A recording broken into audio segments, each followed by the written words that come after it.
First of all, I am so happy to be here. Am I allowed to sprinkle some kindness on all of y'all today? Can I do that? Just a little, I see you. So thank you for the introduction. I'm going to keep it real with you all. There's a little echo, is that okay? I'm good if you guys are good. Okay, stand up there. I can't be close to you guys? All right. Oh, the boss said it's fine, so. Kathleen said it's fine, we're good. I'm good. First of all, are we good? Then let's get it started. Thank you for the invitation. I'm going to, because I'm big on how we change the world here and how we treat each other, especially at work. And my name is West African. It means one who is blessed. We got it for my birthday. I want to get real with you all and share a quote with you that drives me in the work that I do. Oh, there's now saying I have to go up here. Okay. Better? Okay. We're still kind of close? Okay. So the quote that drives me and the quote that in the work that I'm going to be doing today is specifically around a West African proverb. The proverb is, if you want to go fast, go alone. If you want to go far, go together. In Springs Charter Schools, there is a word in West African culture. Since we're talking about happy campers this year's annual conference, I'm going to give you a word, a campfire word, that hopefully will stick with you long after this day is over. The word is called Ubuntu. It is spelled U-B-U-N-T-U. And this word Ubuntu means I am, because we are.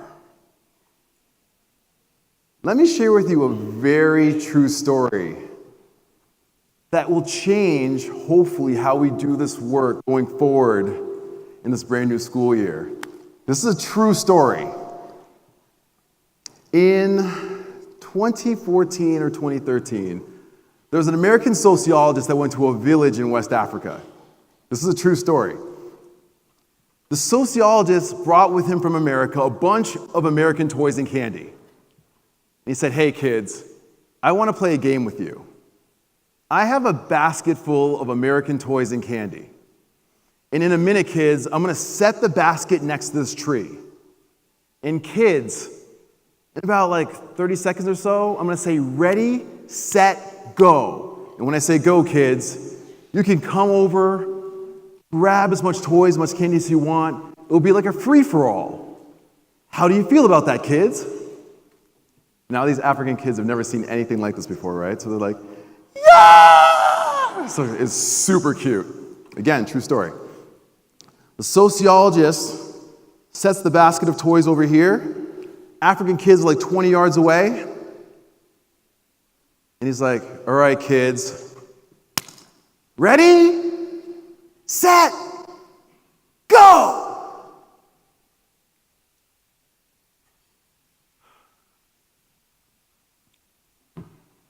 What happened next? Springs Charter Schools literally changes everything, if you can catch it. After the sociologist said go, not one of these African kids moved a muscle, not one of them. They just looked at this guy like. And then the magic happened. About 15 seconds later, one of the kids got in front of his friends, and he enthusiastically said the following. Ubuntu! Ubuntu! Ubuntu! And he held his arms out like this and slowly started walking. And the kids rushed up to him, grabbed his hands, and they all slowly and calmly, with hands interlocked, walked to the toys and candy together.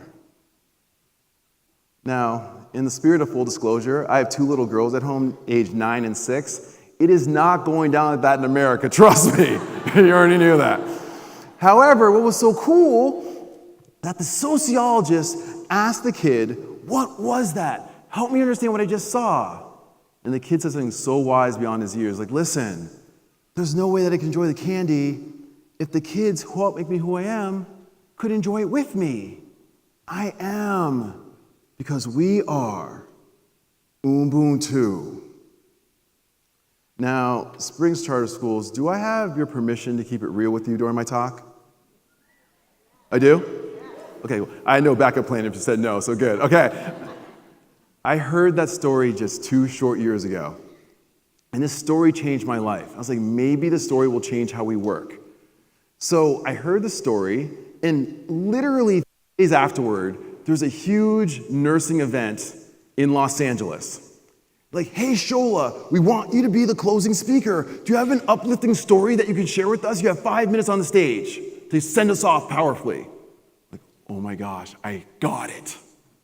I'm going to share my Ubuntu story. So I had a room full of nurses, about half the size of this room, and I shared my story. I was so enthusiastic. I even, at the end of the story, yelled in the sky like a primal, crazy person, like, Ubuntu!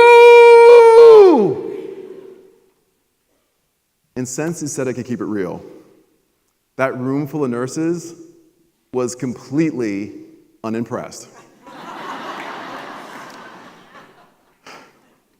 You know that like weird, like tilted head curiosity you give to like to zoo animals? Or, like, and like that really intense like secondhand embarrassment, like, oh my gosh, what's he doing up there? So I had enough self-awareness to know when I bombed, right? So I'm leaving the auditorium and I'm picking up like the broken pieces of my soul and ego as I'm leaving. And I overheard 2 of the nurses talking about me. They're having, you know how it goes, the meeting, after the meeting, where everyone talks about what happened inside the meeting. Like every single meeting on earth. And I was leaving, and I overheard these 2 nurses talk about me. And I live in Los Angeles, and I'm from the East Coast originally, and I found out that people in LA express their displeasure differently than anywhere else in the world. So I overheard these 2 nurses talking about my little presentation, my Ubuntu story. The first nurse was like, oh my gosh, Allison?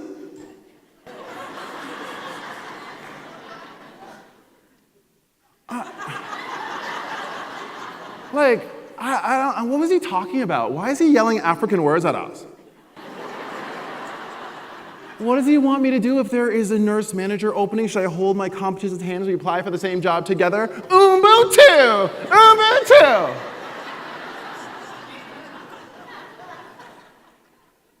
And you know what's really annoying about this guy? I've seen him present before, and he always matches his socks with his tie. Who does that?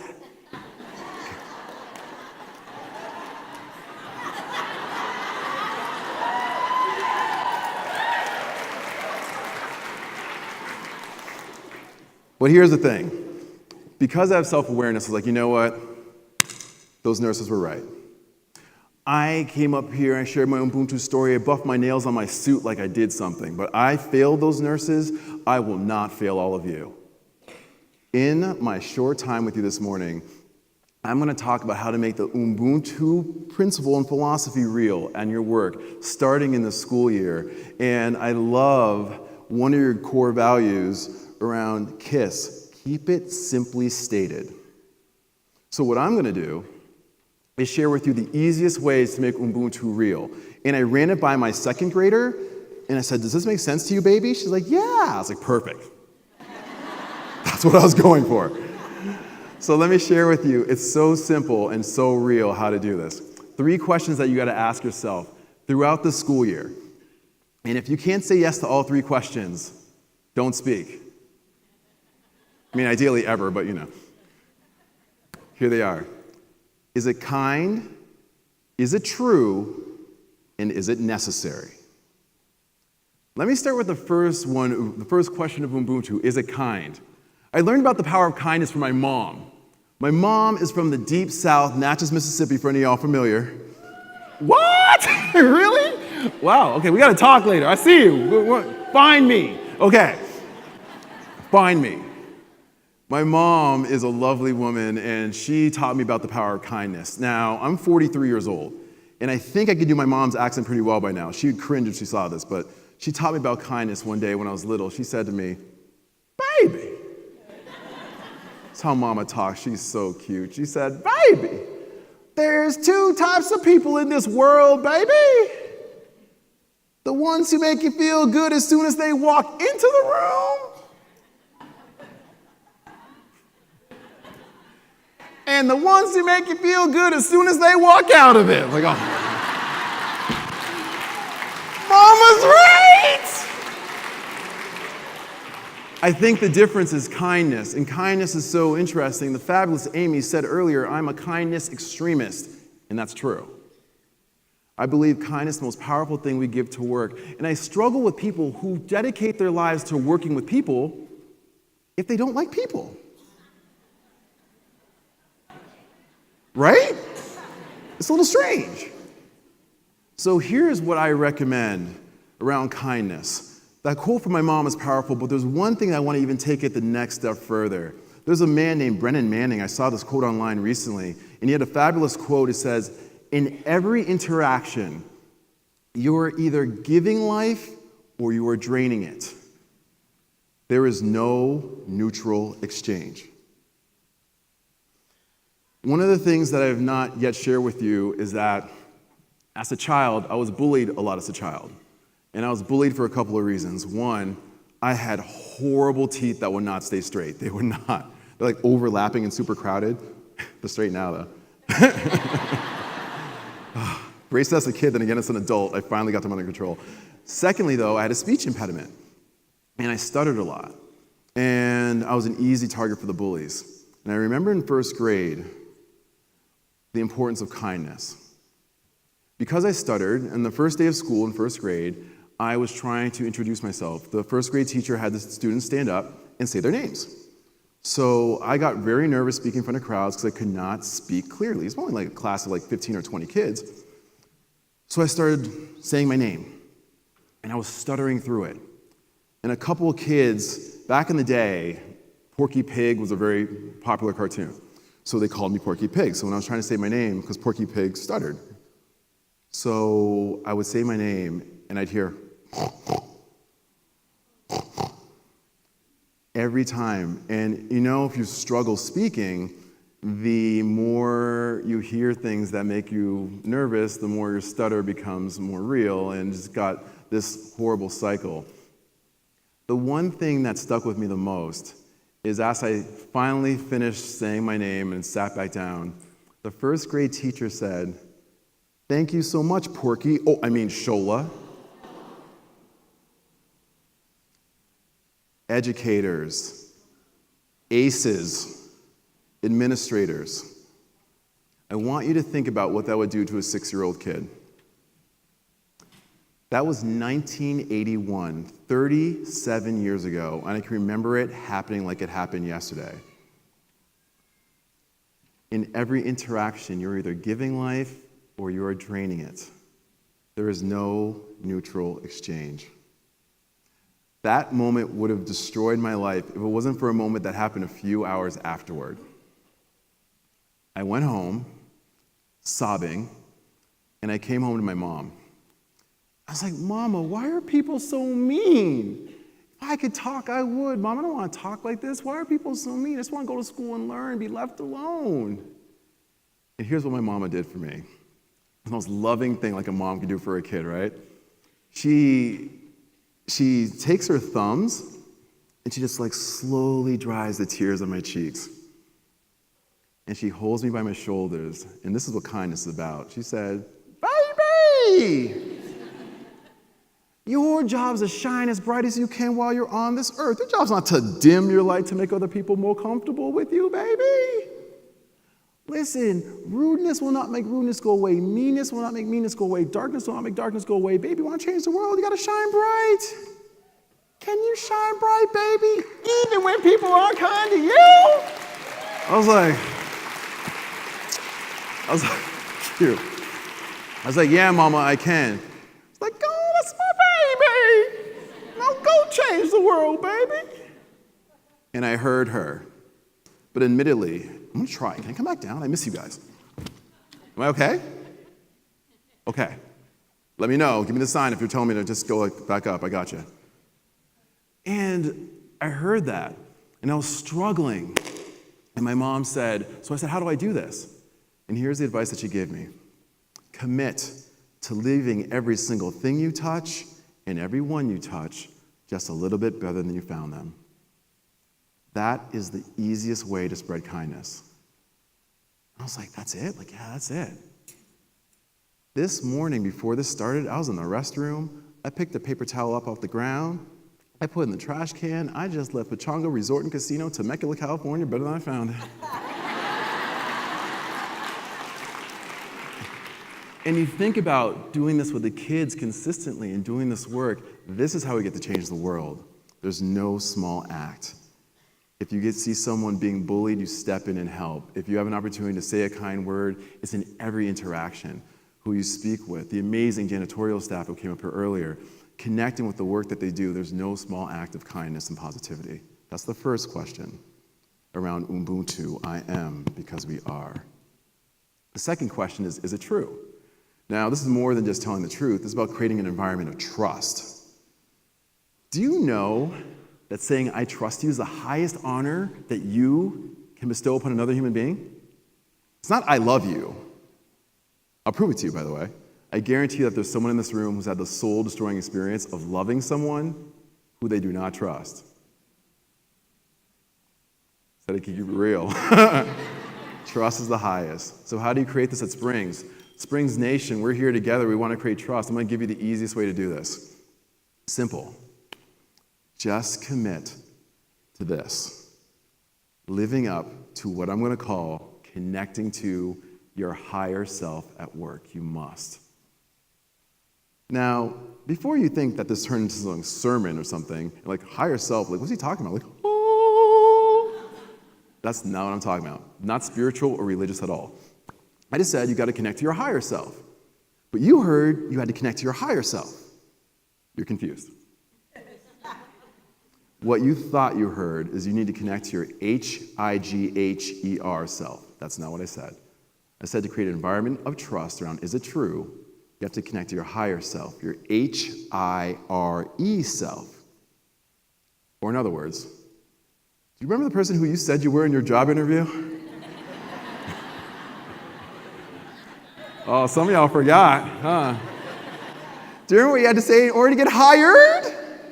Can we rewind back a little bit? Back to your interview. Now, I wasn't there because that'd be weird, but let's pretend that you're being interviewed for your job at the learning center that you happen to be situated in, and interviews are very similar. So maybe you got an interview like, okay, tell me about a time when you dealt with a challenging student, a challenging colleague,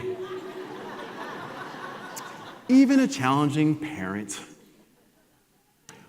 What did you do to make this difficult situation work out for all parties involved? Now, again, I wasn't there, but I'd be willing to bet next month's mortgage payment that you did not say the following in response to that question in your interview. Difficult student? Difficult parent? I ain't got time for that. I ain't got time for that.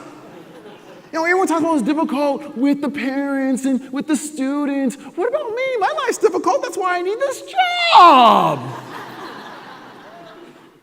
You know what? Yeah. Let me tell you my schedule from yesterday. Hold up.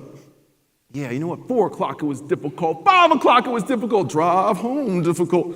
Significant other difficult. Falling asleep difficult. Interviews difficult. I'm out, man. Time is garbage. I'm out of here.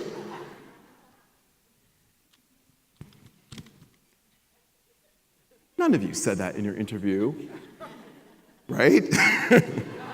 Just checking. No, you didn't instead. It was amazing. You tapped into your higher self, your H-I-R-E self, this magical person in the interview who has the answer for everything. Same question, totally different answer. Wait a second. Difficult parent, difficult student, difficult colleague? I'm glad you asked. Glad you asked, yeah, yeah. I consider challenging students and parents to be a gift. A gift. And I'll tell you why. Because I can connect to that one nugget of commonality that connects her to me. So I always just give me an attitude and being rude. You know what I see? I see someone who's scared. Someone's concerned for their child. So guess what?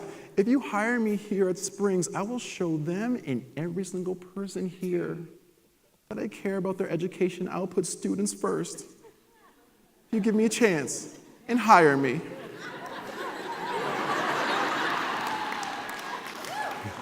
Did I get the job? So that worked out amazingly, but there's a huge issue with this story. There's a big difference between being hired to do the work and actually having to do it. The commitment I want to talk to you about around creating trust around is it true is very simple. And it is around something that I want to be very clear on. It's keeping commitments. And the most important commitment you can make is to yourself. As educators and those of you who support education, the one thing that the children are looking for, the students are looking for from you, is self-esteem. Seeing it from you so you can model it, and secondly, so they can learn how they can do it themselves. And here's the one thing that erodes self-esteem the quickest. It's an inability to keep a promise to yourself. So every time you say you're going to do something, and I know one of the core values are actions match words. So if you say it in an interview, the idea is we want you to do it at work. And here's the real challenge I want to place in front of you. If you would not say it in an interview, do not do it at work. I'll say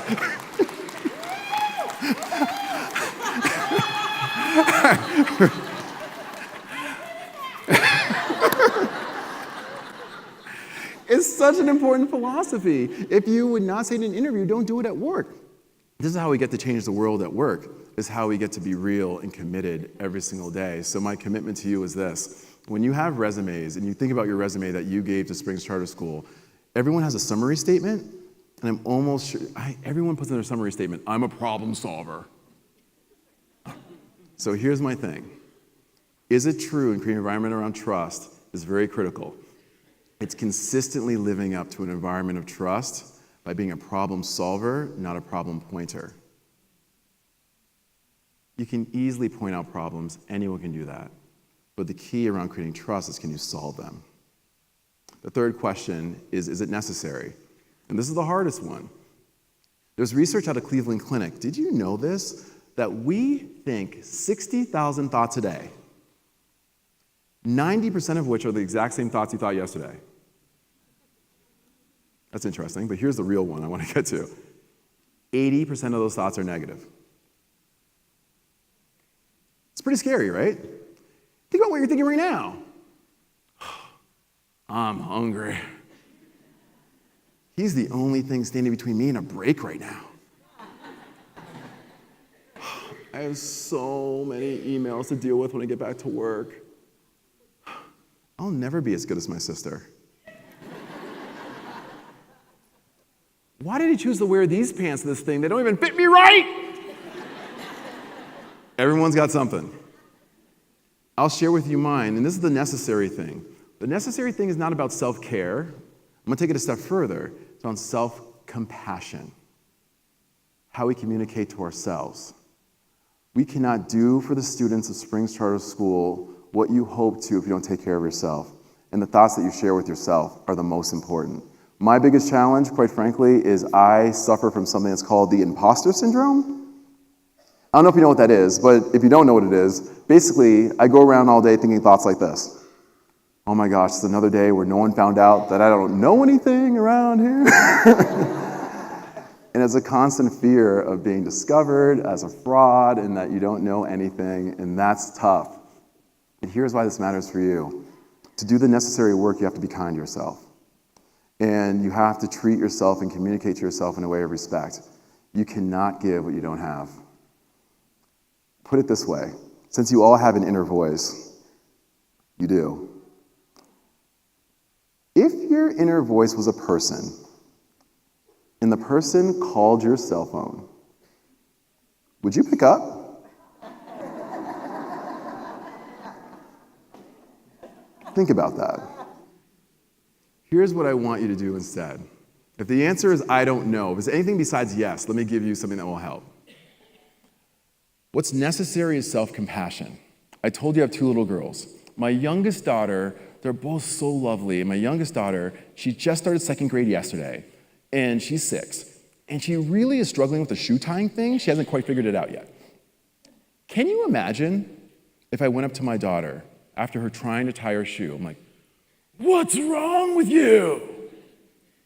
Can't even tie your shoe. No wonder no one wants to play with you. Pathetic. That is like subhuman, right? Like no one would do that. Here's the scary thing about the folks in this room, myself included. We would never direct that to a child, but we seemingly have no problem directing that same type of language to ourselves. Oh my gosh, I messed up again. No wonder no one wants to work with me. Gosh, I'm such an idiot, I'm pathetic. I'm gonna promise you something. Your best work will not become real unless you give yourself that compassion and communicate to yourself the exact same way you communicate with the person who you love the most. I keep a picture of my daughters on my cell phone, so every time I make a mistake, I talk to myself like, hey, Shola, man, it's all right. You made a mistake. It happens, man. Listen, figure it out. We're going to do it again next time. You can learn from this mistake. Let's keep moving. Is it weird that I talk to myself? Maybe. But it's not as weird as talking to yourself, which you all do anyway, in a voice that's not compassionate. I am because we are says we have to do what's necessary, and it starts with us first. Someone once told me, like, Shola, I get it, man. This sounds really cool, but these 3 questions, I mean, is it that simple? I mean, my life is hard. I don't know if it's going to be that simple to make this Ubuntu thing real. It's like, yeah, it's that simple. But Shola, this is where the yeah buts come in. But yeah, Shola, you don't get it. But yeah, but it's hard. Yeah, but this. So let me give you something before I go. 2 things that will help you if you're struggling with the idea of how to keep this Ubuntu mindset. Is it kind? Is it true? Is it necessary? Throughout your school year coming up. If you're struggling with the day-to-day challenges, is there anyone in this room who does not have drama in their lives? Just checking. Okay, cool. All right, so we all do. Here's something that helped me out quite a bit. 3 years ago, I had a gentleman come to one of my training classes. So I'm an educator, and I work with adults on how to lead high-functioning teams. And this particular class around customer service. I'll never forget this guy. This guy came to one of my classes, and he was wearing like the super tight tap-out shirt. You know that guy, right? He buys a shirt from the mall. He's like an MMA fighter, that guy, right? So he came to my class, big muscled up guy. And he's like, Shola, are you telling me that I gotta offer quality customer service to my people every day? Every day? Every day you want me to be kind and loving. Every day you want me to show up to work on time. On time. On time. Every day? Because Shola, that's what you're telling me, you're full of it and you know it. And he was so smug with it. I gotta act this out. He's like sitting in his chair and he's like, yeah. So I need to help this young man. So here's the idea. Since he's totally lost, I want to help get him back on the right track. So here's what I did. I thought it was a very loving thing. I did. I made him feel like I was on his side, and when he got comfortable, really comfortable, I pulled the rug out from under that dude. Feel free to steal that one, educators. So here's what I did. The gentleman was like, no. You don't have to offer quality customer service to your people every single day. Show up to work on time every day? No. Care about making this a wonderful place to work every day? No. It's ridiculous. Then he starts elbowing the cute girl in class like, look at him validating me. She's like, ew, don't touch me. And what happened next hopefully changed him. And more importantly, hopefully it will change you too. I said, no, You don't have to do this every day. That's ridiculous. But what I'm asking you to do is you just need to do the right thing just today. Just today. That's it. I mean, but when tomorrow becomes today, just today! A week from now, when a week from now finally becomes today, just today. 3 weeks from now,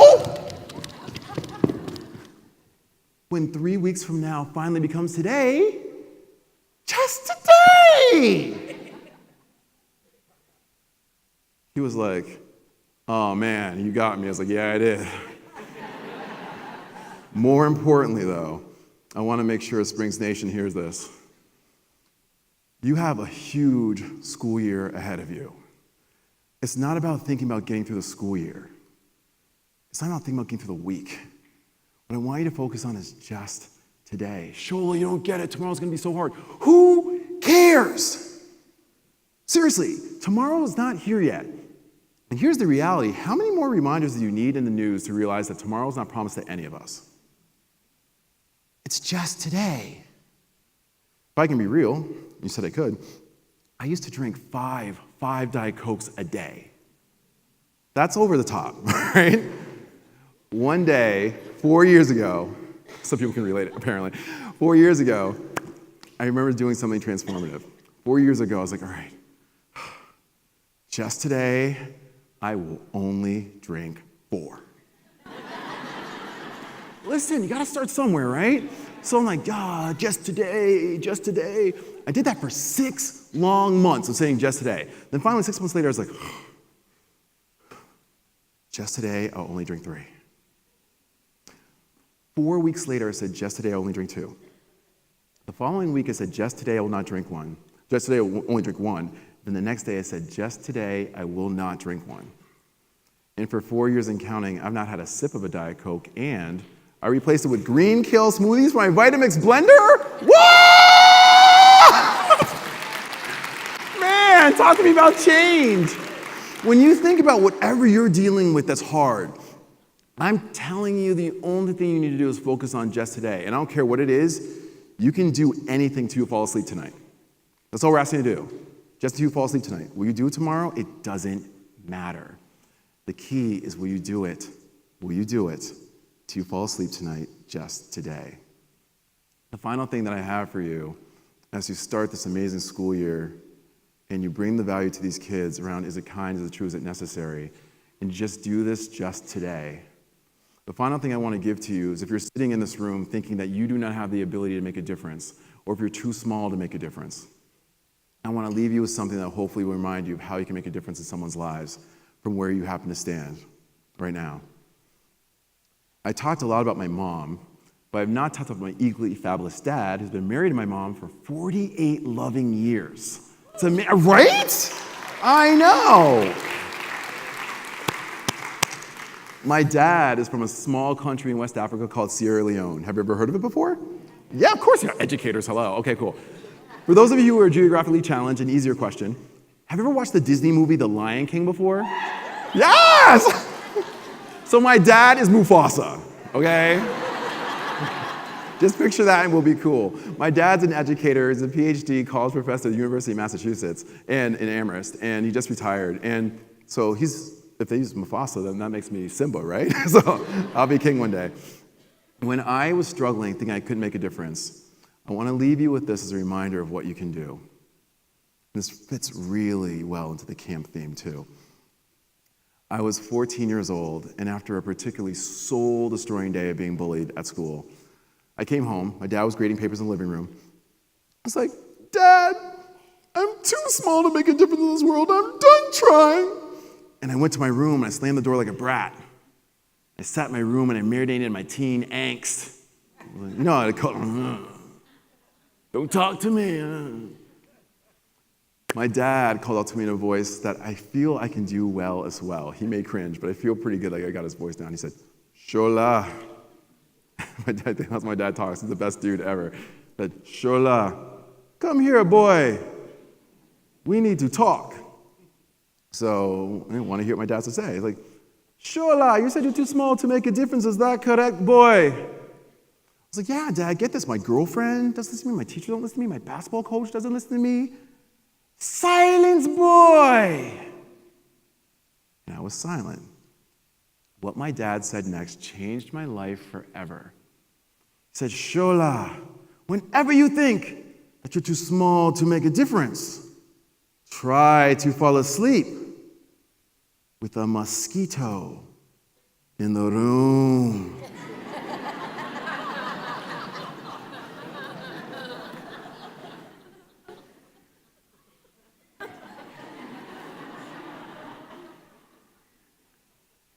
What are you talking about, Dad? I'm having a rough day. Give me African riddles? Like, what is this, man? Struggling. Like, Shola, listen to me, boy. When you sleep, mosquito buzzes by your ear, till clap on your hand, till grab with your fist, stomp it under your foot. Can you sleep peacefully, boy? And the mosquito buzzes by your ear. I'm like, no, Dad. I'm going to try to swat it and grab it. See, Shola! Even though the mosquito is small, it knows it can make a difference on things far greater than he. Go forth, boy. Be the mosquito. And he like walked out of the room like he was an apparition for effect. I was like, wow. I now get it. The wise words of my dad helped me to reflect on the spirit of Ubuntu. I am just one person. You individually are one person. But as we said earlier in the beginning, if you want to go fast, go alone. But if you want to go far, as the collective mosquito, go together. Is it kind? Is it true? Is it necessary? Those questions may change you, but more importantly, I believe that your answers to those questions will not only change the students who you're entrusted to teach, but will also change the world. And if I can leave you with one piece of advice as you do this amazing work here at Springs Nation and enjoy this amazing day, just think of this as you go forward in the spirit of Ubuntu. Shine bright as you do this work. Because from what I've heard, mosquitoes are attracted to light. You belong in any room that you walk into. Let the light that's shining within you be all the proof that you need. Thank you, Springs Nation. Ubuntu! And thank you